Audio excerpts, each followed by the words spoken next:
Good afternoon. I'm Sherry Prupis, Director of Teaching and Learning with Technology for the Virginia Community College System. It's my pleasure to bring to you another webinar on how we can make our materials more accessible, not only for those with disabilities, but for all people to learn in the way that's most comfortable for them in the moment that they are learning. With us today, we have our accessibility expert, Surbi, who will be leading our session. Behind the scenes, we have Nitesh, who will be working the slides and the video for us. And you'll notice that today we have an ASL interpreter. And that's something that's really important for all of us to think about. How many of our students have issues in hearing? So if they do, first we want to remind them that they can click on the Show Captions button on the bottom, the CC, it says Show Captions, and they will see live transcriptions. The live transcriptions are good. They're not perfect. So if my New Jersey accent is heavy on a particular word like dog, it may spell it D-A-W-G as opposed to D-O-G. And others prefer in addition to the closed caption, of having an ASL, an American Sign Language interpreter. And that's what we have here. It is my pleasure today to introduce Surbi and to get us started on our sessions about videos. Thank you, Surbi. Thanks, Sherry. Hello, everyone. A very good afternoon to you all. Welcome back to our third session of our accessibility series. So today, as Sherry mentioned, we are going to dive into video accessibility. That is how to make sure all of our multimedia content can be accessed, understood by every learner. I'm sure many of you are already creating or sharing videos for your classes. Maybe it could be a recording lecture, tutorial, or even quick announcements. So let's see what best practices we can follow to make them accessible for everyone. Before we jump in, let's take a quick look at our agenda for the day. Next slide, please. So here is where we are heading today.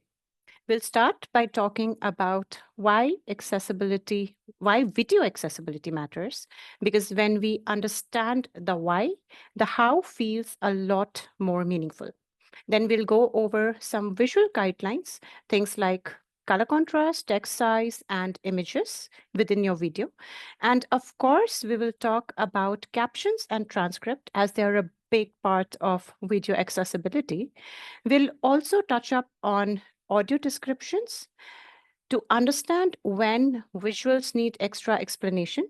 And we'll also be looking at media alternatives, like what can be done when videos are not the best option to have. And finally, we'll wrap up with some tools, a quick checklist, and definitely the Q&A at the end. We also have a bonus slide, so let's check that out, what it is. Next slide, please.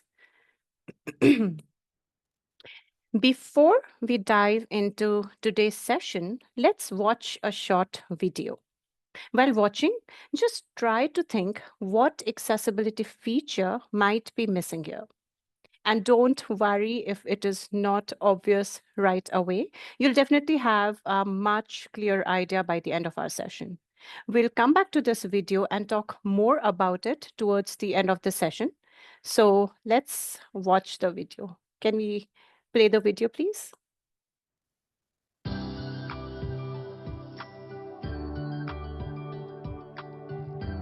Radiation interacts at the atomic and cellular levels and can be biologically damaging as it deposits its energy in cells and human tissues. Radiation can be deposited in either the cytoplasm or the nucleus of the cell. Because the human body is 80% water, radiation is more likely to interact with the cytoplasmic water than the nucleus. Although the radiation is not directly interacting with the nucleus, the changes in the cell which result from interactions in the cytoplasm can still damage the DNA in the nucleus. The process which describes damage to the DNA molecule in this manner is called the indirect effect or the radiolysis of water. In the indirect effect, the X-ray photon interacts with the water molecules in the cytoplasm of the cell. This interaction disrupts the water molecule, forming an ion pair, a positively charged water molecule, HOH positive, and a free electron. Although the ions may rejoin to produce normal water, the free electron sometimes attaches itself to another water molecule, producing a negatively charged water molecule, HOH negative. Because of the instability of these ions, they can continue to dissociate into ion pairs and free radicals. All of these particles may combine to form normal water. However, because free radicals have an unpaired electron in their outer shell, they are chemically reactive. Free radicals can damage the DNA by traveling to the nucleus and breaking the DNA's bonds. Free radicals can also combine to produce H2O2, which is hydrogen peroxide. Hydrogen peroxide is toxic to cells and can lead to cell death. Similar to direct effect interactions, this damage cannot be repaired and leads to permanent damage to the body's tissues and body systems.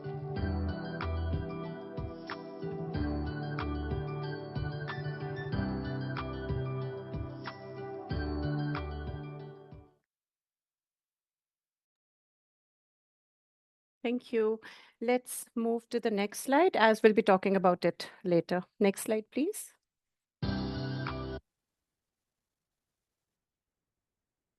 Okay. One big reason video accessibility is often overlooked is the assumption that auto captions are good enough to cover it all. But honestly, we have all seen how messy those can be. Take a look at this example on the screen. What should have been let's analyze the data set ended up as let's analyze the dad said. That's not just a typo, but instead it completely changes the meaning.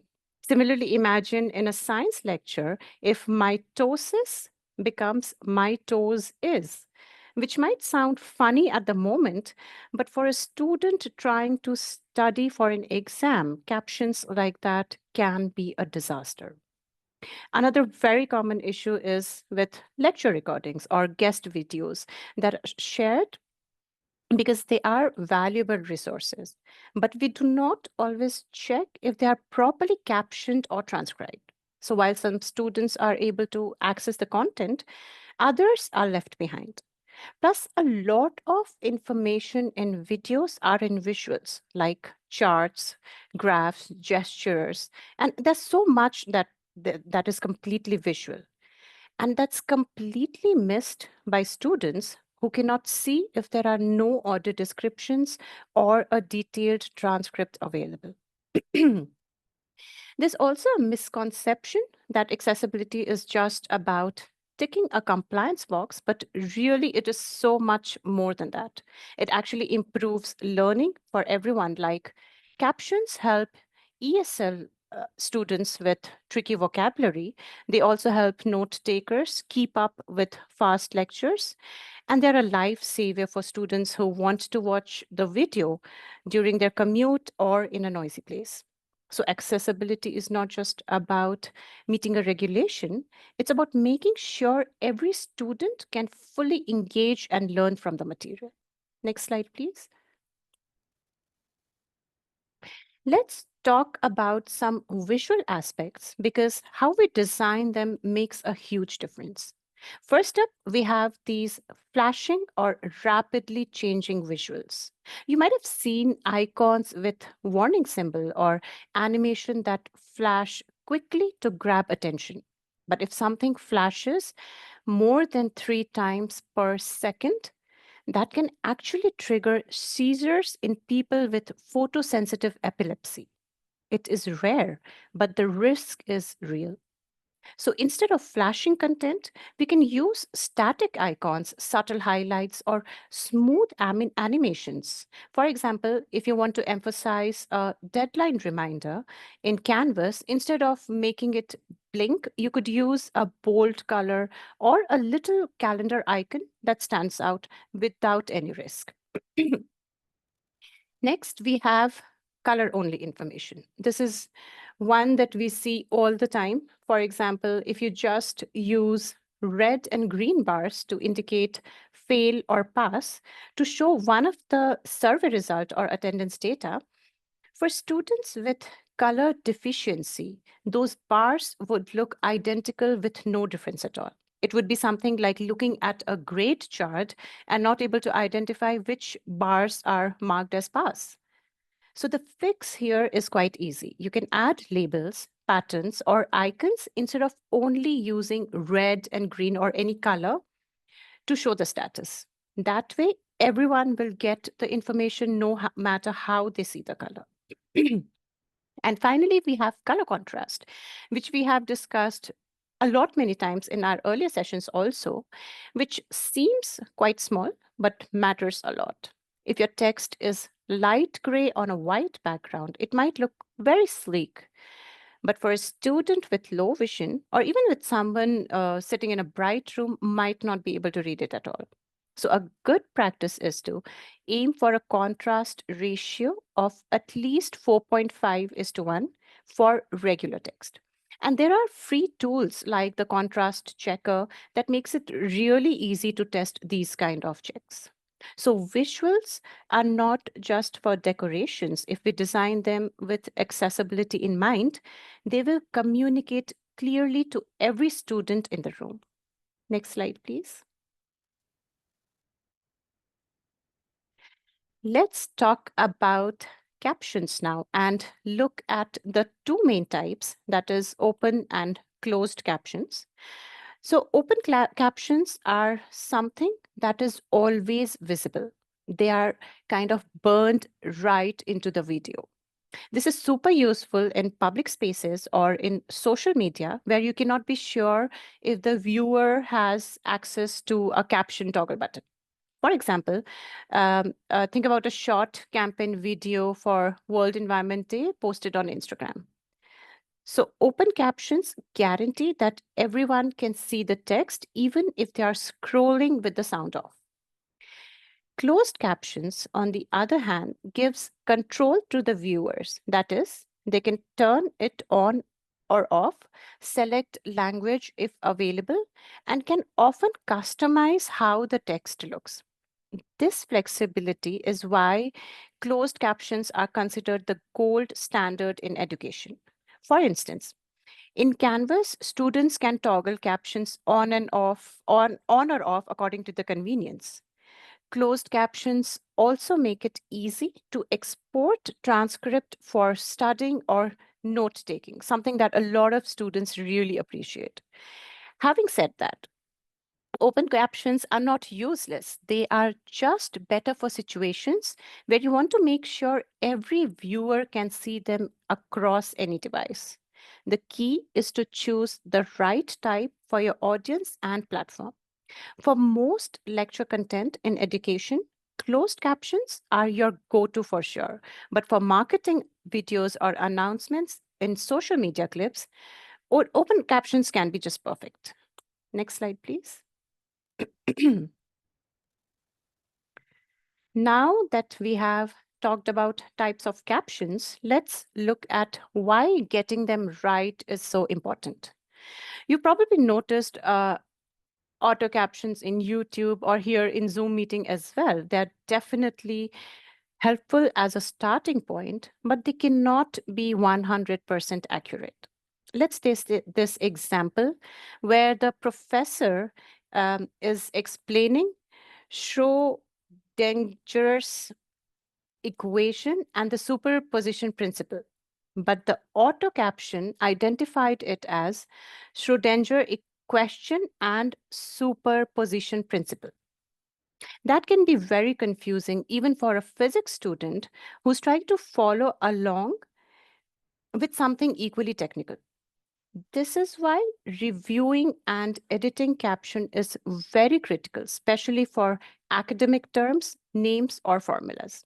It's very important to make sure students get the right information because even a smallest mistake in caption can turn a clear lecture into a source of confusion. For another example, in a math class, if an equation was captured incorrectly, a student would struggle a lot and spend more time trying to decode the caption than actually learning the concept. So to save time, we have got tools like YouTube Studio, Canvas Studio, etc., which makes it quite easy to edit captions so that they are accurate and reliable. And And honestly, a few extra minutes spent checking captions can actually save a lot of confusion and time in the future. Next slide, please. Let's talk about transcripts now and why they are such a powerful teaching tool. Basically, transcripts are just a written version of what is said in the video or audio recording. They are helpful for audio-only content like podcast, recorded lectures, where there is no visual support. And they're especially important for students who are deaf or hard of hearing, since transcripts provide full access to the spoken content without relying on the audio. They're also incredibly useful for students who use screen readers as well as for English language learners who might need to slow down and review the transcript at their own pace, or for anyone who likes to scan the text for key points while studying. As they are added as a text, they can be customized as per their own preference. For example, if any student wants to zoom the text or even change the language if it is available. So even when captions are available, transcripts serve as a great backup because auto captions definitely don't always get things right, and academic terms often get garbled. Even simple terms like glucose might turn into something like glucosed, which can be really confusing for students relying on captions alone. And that is where transcript comes into picture. They give a clean, corrected version of what was said so that the student can follow along without guessing the content. In a classroom setup, teaching assistants can play a big role here by exporting caption files from tools like Zoom or Canvas Studio and review them for accuracy. And later they can fix any misheard terms. Once it is polished, transcripts can be uploaded to the LMS or can be shared as helpful study guides.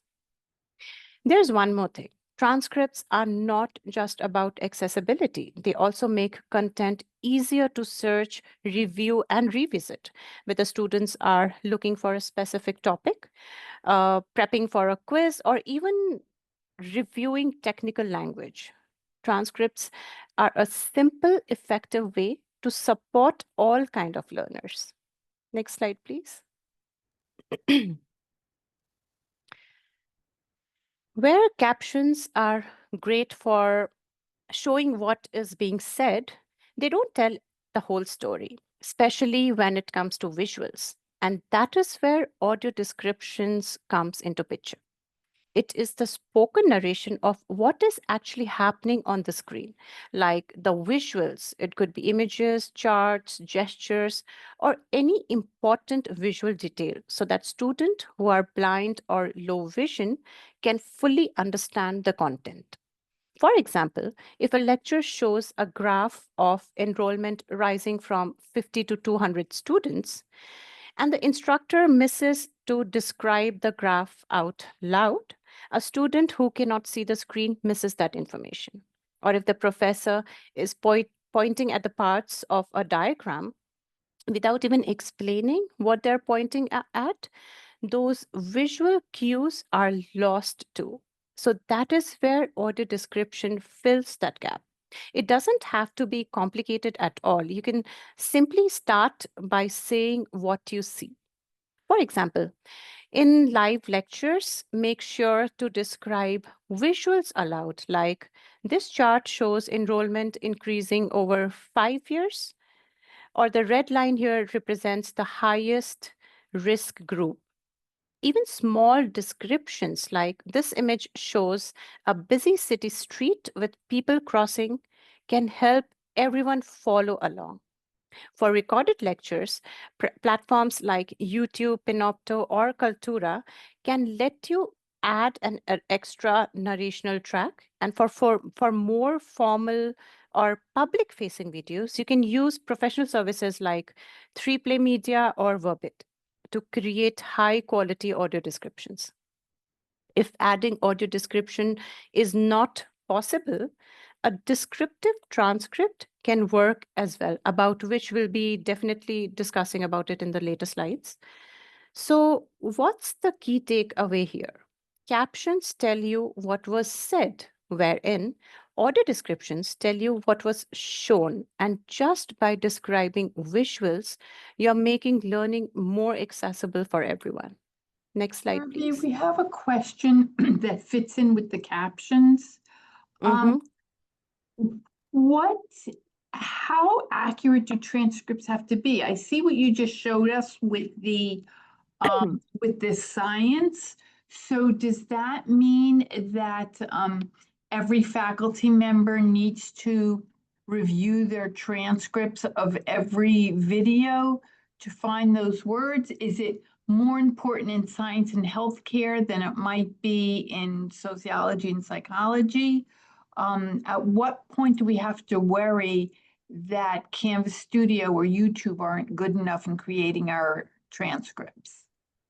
That's a good question. Thanks for that. So this is specifically important for, as you mentioned, scientific terms. Where normal plain English language is used, it is not an issue because captions can take it right. But when it comes to specific terms, academic terms, it could be names of people, historical names, anything which is very I would say more of the names and scientific terms. That is where, yes, we definitely have to cross-check if the transcript or the caption, whatever has been provided, is rightly mentioned.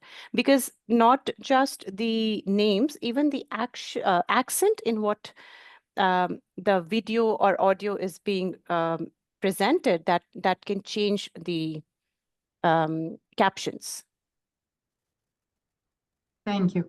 Yeah. And Sherry, if I can add to this, like the AI generated transcripts are good, and we are working in this space for quite a long time now. We always say human in the loop for the review is better because, like you mentioned, some of the times the tone of a person could differ and even the general terms could be misspelled. So those kind of accuracy check needs to be done even if it is auto-generated.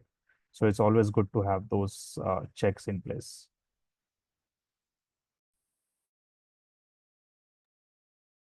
Thanks, Nitish. That's definitely a very good point. Okay, so moving forward,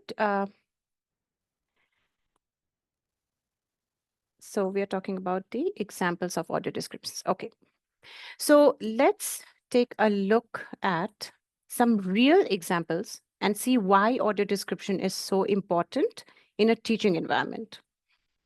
In many videos or lectures, most of the instructors rely heavily on visuals. It could be charts, diagrams, timelines, or even experiments.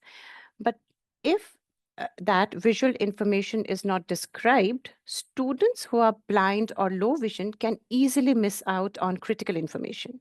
And that is where audio description helps fill that gap by narrating what's happening on the screen so that everyone can follow along. Let's take a chemistry lab video for an example. The caption here might say something like, "Now we wait for the reaction." And for someone who cannot see, this information means nothing because they'll not know what's going on the screen. But with audio description, you might hear something like, "The solution in the beaker changes from clear to bright blue, indicating the reaction is complete. That one line can give clarity and meaning to what's happening visually. And even students who do not see can now understand the entire content. Think about a history lecture where the historical events are being discussed, and if the professor just says, you can see how events unfolded. For someone, again, who cannot see the timeline, that statement leaves a big information gap. With audio description, that moment becomes clear. Like on the timeline, 1776 is highlighted in red for the American Revolution, 1789 for French Revolution, and 1865 marking the end of US Civil War. So here the sequence and emphasis of key events are communicated clearly and effectively. So these examples show that audio description is not just about describing what's on the screen. It's about making sure every student has access to the same information, regardless of whether they can see or not with the video. Even small visual details like the color of a chart highlight or a physical change in an experiment can carry very important meaning, and describing them can make a real difference. As an instructor, you don't need fancy tools to get started. You can simply start describing visuals out loud during your live lectures. And for recorded videos, you can add an audio description track to explain important visual information. The key here is to make sure no student misses any essential information just because they cannot see it. Next slide, please. Let's now talk about descriptive transcripts and why they are such a valuable tool in an accessible learning environment. These go a step beyond regular transcript by capturing not just the spoken words, but also the key visuals and sound elements of the video. That is, it makes sure that students who cannot see the screen or hear the audio can still get the entire picture. For example, imagine in a physics lecture where the professor introduces Newton's second law. On screen, there's a block being pushed and arrows showing acceleration, and the professor says force equals mass times acceleration. A standard transcript would just capture the spoken sentence, but in the descriptive transcript, it will also describe what's happening visually. That is by mentioning the block details, the direction and size of the arrows, and many motion that are shown in the video. This extra detail can help students who are blind or low vision, as well as those who are deaf or hard of hearing. They can help them fully understand what's being taught. And especially for students who are deaf blind, these descriptive transcripts are the only accessible way to get the complete content, especially when they are using a braille display. So descriptive transcripts also come with extra benefits like the standard transcript. They are searchable and easy to scan. That is, which it makes it very simple for students to find key terms or revisit specific concepts. Like if they want, for the same example, they can easily search for force or acceleration without having to rewatch the entire video. They're also very great for studying offline, reviewing complex topic, or supporting ESL learners who may want to read along while listening at their own pace. So this is basically, it has the content, both audio and visual content available. So students, even if they are reviewing it later, they will not miss on any key point. Faculty can use descriptive transcripts in all kinds of settings like recorded lectures, lab demonstrations, guest speaker videos, or even any lesson that relies heavily on visuals. So in short, descriptive transcripts make learning materials more accessible, usable, and engaging for everyone. They support a wide range of students with different learning needs and preferences. Next slide, please.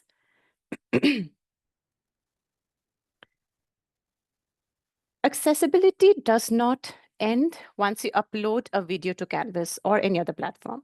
In Canvas, that starts with making sure videos are embedded or linked in such a way that captions are visible and transcripts are provided whenever possible. If the video includes visual that are not explained in the narration, consider adding audio descriptions to fill in that missing context. Even small details like using a clear descriptive title for your video can make a huge difference. Instead of something vague like Week 3 video, provide descriptive titles like Interview with Dr. Lee on Climate Change.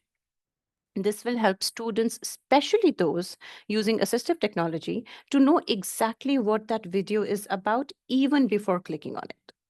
These simple practices go a long way, and the same principles apply in live presentations too. If you're playing a video in class, make sure to turn captions on so that everyone can follow. When showing visuals like charts, images, or diagrams, describe them out loud. Avoid setting up any media to autoplay so that students can control the playback whenever they review the materials later. And don't forget about slide readability. Make sure that your text has good contrast and enough font size, which is easy to read. So when we carry these accessibility practices into both our digital materials and in-person teaching, we are not just meeting requirements. We are making sure that every student has a fair and equal opportunity to engage with the content, no matter what the format or the setting is. Next slide, please. Interactive videos are one of the fantastic ways to make learning more active and engaging. Instead of just sitting back and watching, students can pause to reflect, answer questions, or even interact with stimulations, all within the video itself. It definitely turns passive viewing into a hands-on learning experience. But just like with any other regular videos, accessibility is key here as well. Every interactive element, whether it is a quiz, poll, or stimulation, needs to be accessible to all students. What does that mean? It means providing captions for the video, transcripts for any narration, and making sure the interactive parts like quizzes or buttons or any UI that requires an action there can be used with a keyboard and works smoothly with screen readers or any other assistive technologies. It's also very important to give clear instructions so that students know exactly what to do and how to interact with the content. For example, in a biology course, suppose there is a video about the circulatory system with a short quiz, which is embedded halfway through. Students should be able to read captions, follow along with the transcript, and use just their keyboard to select an answer. Similarly, if I take an example of a language course, the video might pause and ask students to type in the translation or respond to a comprehension prompt. For that to be accessible, captions and transcript should still be available, and the text field definitely has to be usable by all learners. Without these accessibility features, students with hearing, vision, or motor disabilities could miss out on the learning opportunity altogether, which defeats the whole point of making content interactive in the first place. So accessibility in an interactive media is not just about compliance, it's about making sure every student can engage meaningfully, practice their skills, and benefit from the full experience of active learning. Next slide, please. Choosing the right video player is a key part of making sure that all the students can fully access the course content. A truly accessible video player supports essential features like keyboard navigation, screen reader compatibility, captions, audio descriptions, and many more. It's not just about how the video looks, but also about how students interact with it. Let's start with keyboard accessibility. Every student should be able to operate the video player without needing a mouse. That means one should be able to play, pause, adjust the volume, or any other action just using keyboard. This is very important, especially for people with motor disabilities who rely on keyboard navigation. Next comes screen reader compatibility, which is again very critical because all video player controls have these UIs like play, pause, volume, etc. They need to have a clear descriptive labels. That means when a student or someone is navigating with tab key to reach any of the buttons, the screen reader should announce play video button, not just button. So these labels help people who use screen readers navigate the video confidently without guessing what each control does. Closed captions and subtitles are another must-have. That is, captions should cover both spoken dialogue and relevant non-speech sounds, things like door creaks or audience laughter. It can, again, depend on the context that is being explained. Then there is audio description, an additional narration track that describes what's happening visually on the screen. Adjustable playback speed is another important accessibility feature because some students may want to slow down the video and listen to it at their own pace. Having that flexibility supports different learning needs and preferences. Visual clarity matters equally. That means the video player should show focus indicators like an outline, or it should highlight the focused buttons or focused UI so that students can see where they are when they are navigating with the keyboard. Buttons and icons should be easy to understand and intuitive to use. Whether a student is watching on a laptop or a tablet, or even if they're using any assistive tech, they should never feel lost trying to pause, skip, or rewind. And speaking of devices, the video player should be responsive and mobile friendly.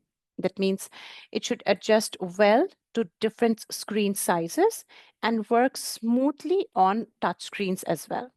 It's very important to support a range of assistive technologies also, like screen magnifiers or speech recognition software or switch devices also.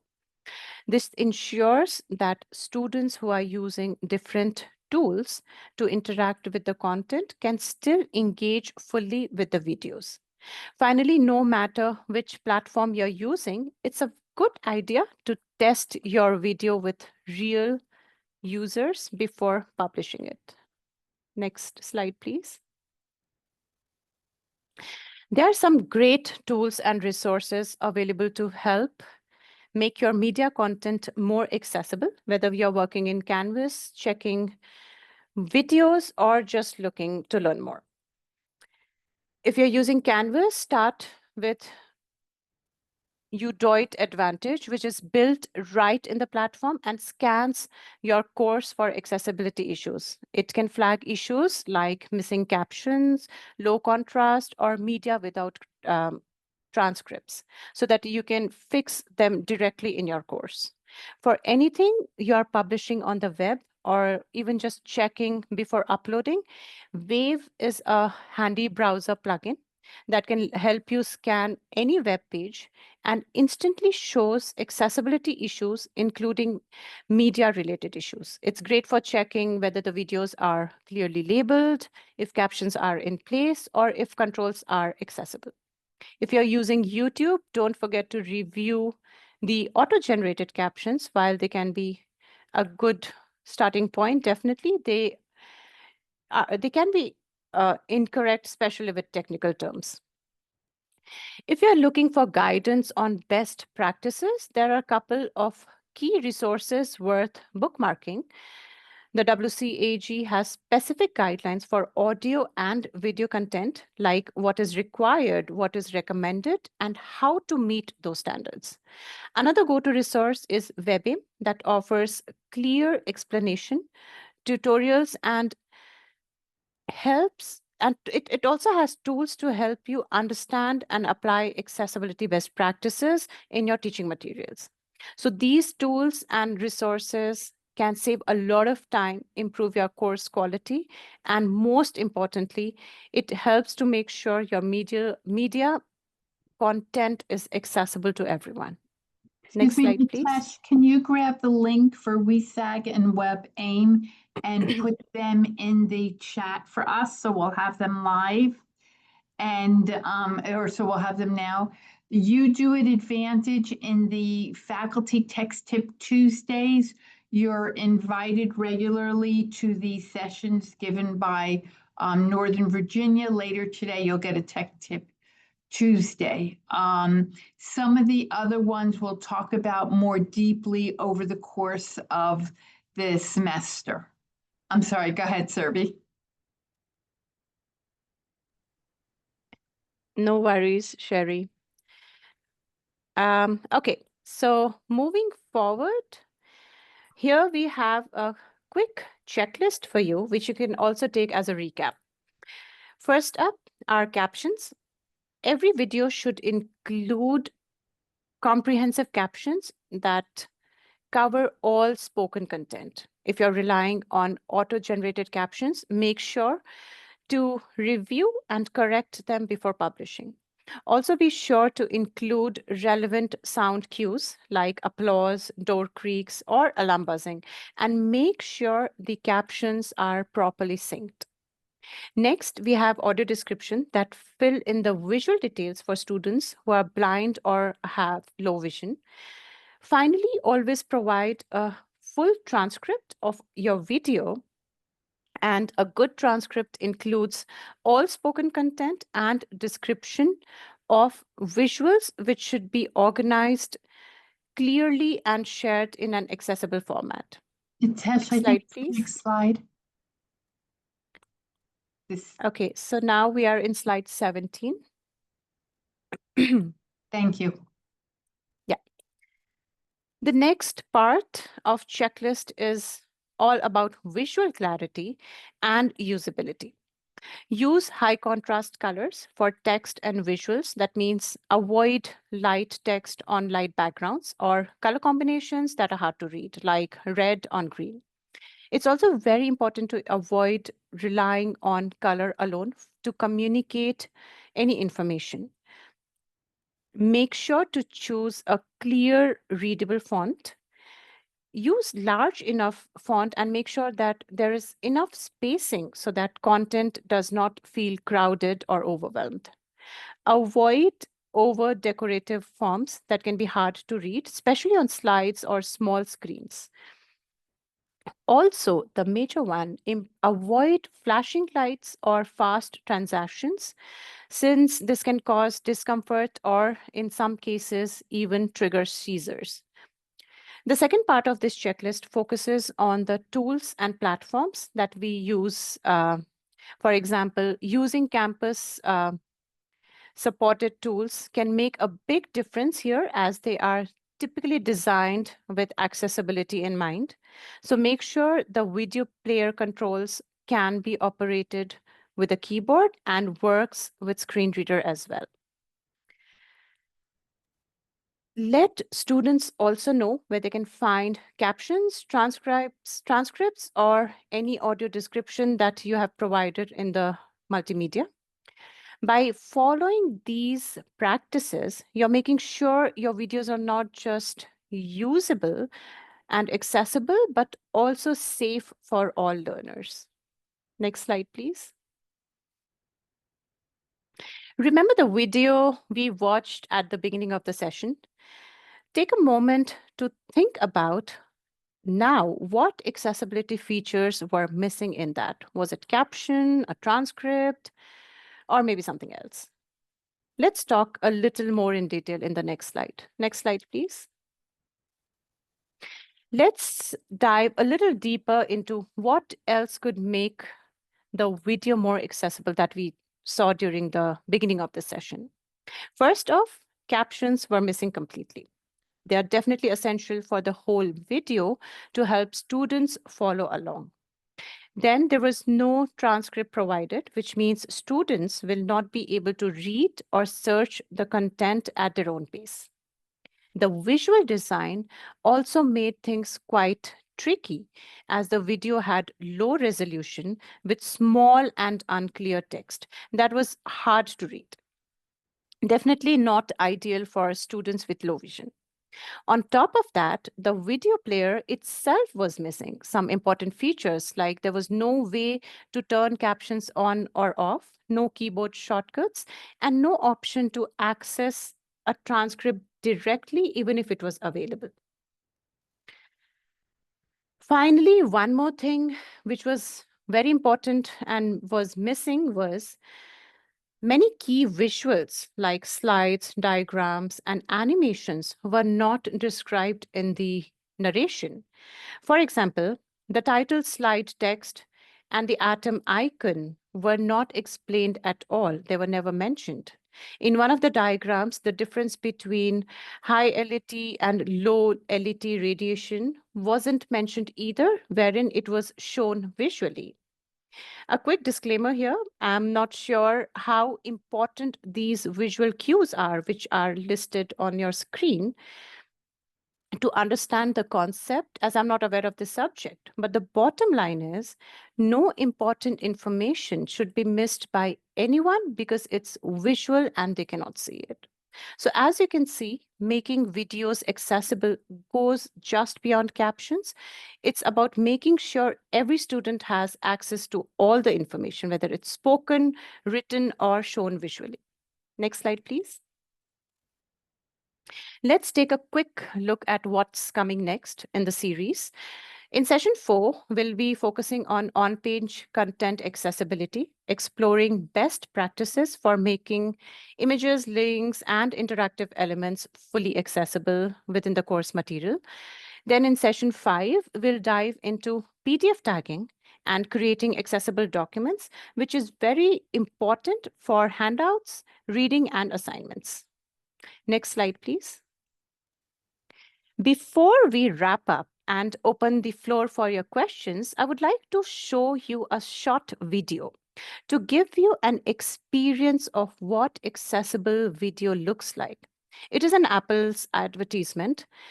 Try to experience how accessible video actually looks in real and how it is essential for someone who cannot see or hear. So let's play the video. Can you please play the video? In a kitchen, we move to an open bedroom door. In the bedroom, Sadie Paulson is reflected in a mirror. A caregiver brushes her hair, then helps her into a blouse. People think that having a disability is a barrier. Sadie sits at a desk working with an iMac. She moves her head to operate switches on her headrest. But that's not the way I see it. Now, a young man uses sign language on a FaceTime call. You can catch up with friends.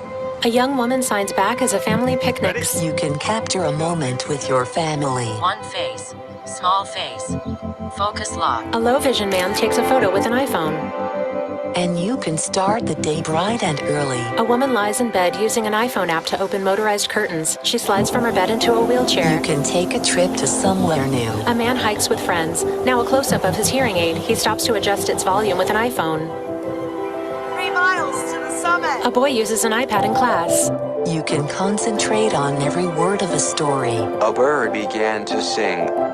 Jack opened his eyes. An athlete selects outdoor wheelchair workout on her Apple Watch. You can take the long way home. A beach at sunset. pushes her wheelchair aggressively down a paved path, quickly gaining speed.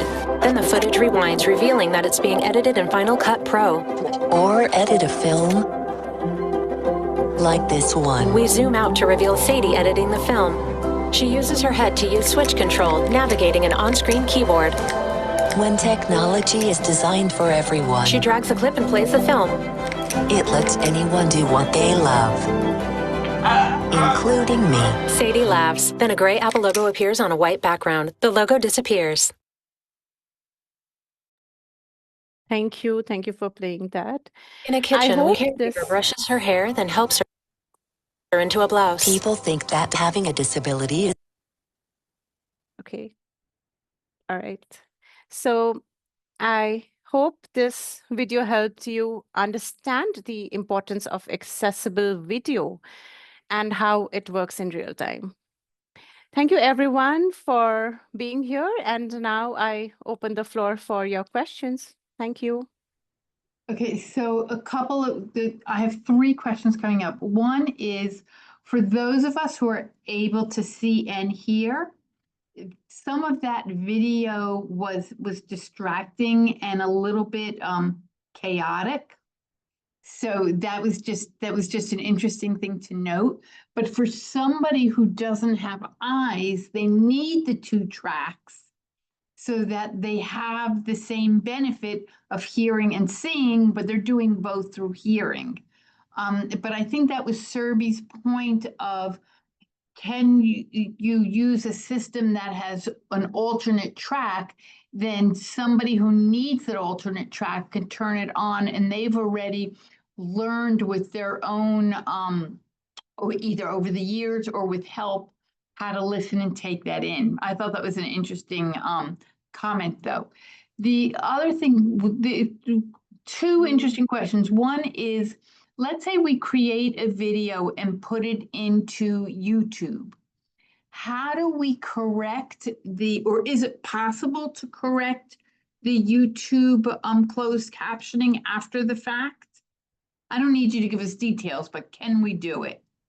I'm not sure about it, but I would still suggest to fix that before uploading to the YouTube.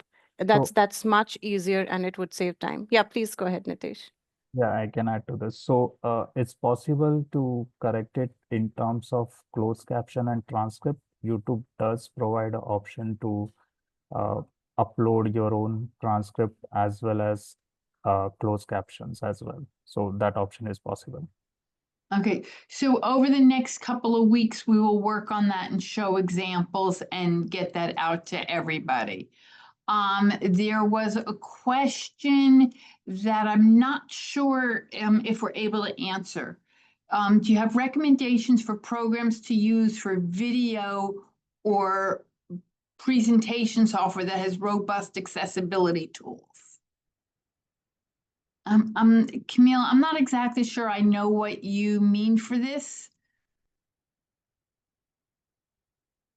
So we will hold on to this question and we will answer it and get you a response back.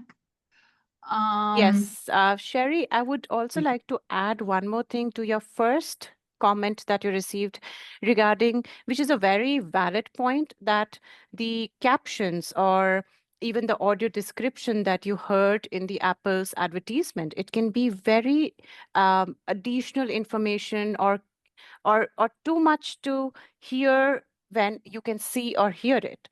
And that is where the options like turn captions on and off, or you want an audio description, okay, there is an audio option to turn the audio description on and off. So that is where these features in the media player comes into picture, where a person who needs those can leverage and people who do not can simply ignore it. Okay, thank you. Both for Serbi and Nitesh, is there a particular video tool that you recommend for creating these kind of content? I'm thinking about not so much of a live video, but if I want to create a lecture like the science video that you showed us, what's a good tool for us to use to create that video and get the right audio tracks in there. So there are different video editing tools available in the market, like Canva, Adobe After Effects, Premiere. It depends, like, even like a Vyond. Lot of video editing tools which are available to create the video content. In terms of closed captions, it is something, you can use a subtitle editors, or you are using, say, Microsoft Stream also has those options for creating of automated closed captions and correct them, as well as automated transcript creation. But again, like we discussed earlier, it needs a human intervention for the review and making sure it's correct. But there are a lot of tools which are available and widely used. Okay, and if you could put a few of those, even without the links, just put a few of those tools in the chat so people can grab them. There was a question about math. If in the video, I have a camera on looking at a piece of paper, so I'm writing out the formulas and doing things and demonstrating them, and at the same time I'm speaking exactly what I'm doing, does that count as accessible? Yes, it does. If it is capturing all the information that is shown visually and you're calling it out, it makes it accessible. Okay, and then I would do the same thing if I was using Excel to demonstrate how I was doing a formula. Okay, there are a couple of Sherry, yes. One more point to add to it. Even though visually it is accessible, we still need closed captions and transcript to make it full accessible. So there's still a few more questions. We'll get all the questions out to Nitesh and Surabhi, and we will get you the answers for them. We are in the process, probably another week or so, of putting together an accessibility resource webpage for the VCCS. And in addition to sending out these recordings to you, in that accessibility website, it'll have all the recordings, all the slides, the questions and answers, as well as many other resources available for you. Please join me in thanking Surabhi and her sidekick Nitesh, who I love to refer to as the man behind the curtain. And a special thank you to our ASL interpreter, not only for our folks who needed it because of an inability to hear with their ears the way other people might, but because we need to see this. We need to normalize of having an ASL interpreter, of having closed caption or open caption. That was new to me. Thank you, Surabhi. Of having captioning. We need to normalize the audio descriptions. I have to get used to saying that I'm Sherry Prupis. I'm a woman of a certain age. I present as white. I have long blonde hair and wear huge teal glasses. And today we're going to talk about. And now, even though who I am may or may not be important to the presentation, but if I think that somebody seeing me helps them to connect to me, then I have to do that audio description so that the person sees me to help develop that connection. So I hope you're all getting a lot out of these sessions, and we look forward to seeing you try our next one. Thank you, everyone.